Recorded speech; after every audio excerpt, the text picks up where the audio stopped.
When you're staring at a messy credit report, it's easy to freeze. Too many accounts, too many issues, too much confusion. So you do nothing, and time keeps passing. The truth is, you don't need to fix everything at once. You just need to start. Start by pulling your real reports.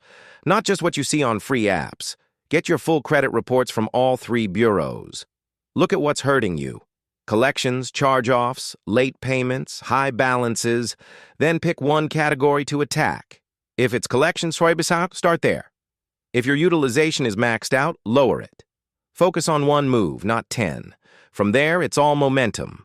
One deletion leads to another. One smart dispute leads to progress.